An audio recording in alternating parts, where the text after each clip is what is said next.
Thank you very much. Yeah, unfortunately, I think it's really hard for many of us in this country to acknowledge what is happening to the Iraqi people because we know that they are suffering in a way that we would never want to suffer, and they are as innocent as those of us who are civilians are innocent. I think that protests like this have a purpose, but I think we do need to change up how we're doing things. It is a Saturday, and a lot of people can come out on a Saturday, but I think rather than having scattered demonstrations around the country, which are very important and good for solidarity and networking, we need to, we have the numbers and we have the energy to bring an end to this now. We just need to focus on perhaps one city at a time and shut it down. And then all of a sudden, when it's no longer business as usual for us, we will recognize that it's, it hasn't been business as usual for the Iraqis for a long, long time. It's raining just water here today. It's not raining bombs, so for us to be out here is not a big deal.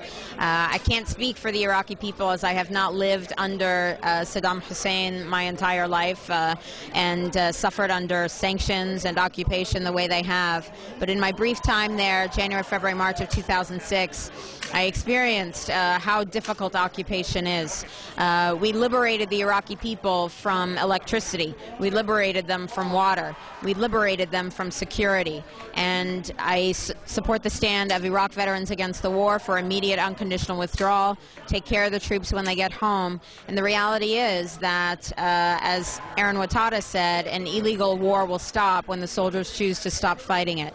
And they have got to stop going. That's as plain as simple as that. They took an oath to defend the Constitution against all enemies, foreign and domestic.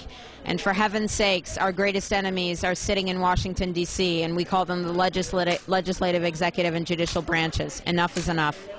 What do you think the most important message for the Iraqis is? Because you're actually an American for everybody right. That doesn't know. So from a Iraqi, half Iraqi American, what is your message to the Iraqi people about from Boston?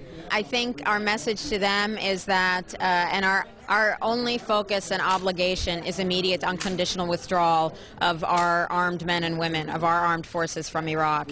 And we are working hard to get that done. But we have to also respect the fact that the reason that we are working hard for that is because the Iraqi people are struggling so hard to get us the hell out of there. It is only because the resistance has been successful. Unfortunately, the only thing that changes foreign policy for the United States is when American blood is shed. It was the same thing in Vietnam. It was the same thing in Somalia. It was the same thing in Lebanon. And unfortunately, it's the same thing today. We focus on Iraq. We don't talk about Haiti. We don't talk about the occupations of other parts of the world. We're talking about Iraq because that's where Americans are dying. And I wish it weren't that way. And the Iraqis, that we have given them no other choice, that's the only message that will say get out. And so we say our solidarity is with the Iraqi people, with the women and children of Iraq and their loved ones, and that God willing, once the troops come home, that they will still have enough compassion left in them after all the brutality that has been unleashed on them in our name, that they will allow us an opportunity to try to heal for what has been done to them. They are the victims here. They are paying the ultimate price.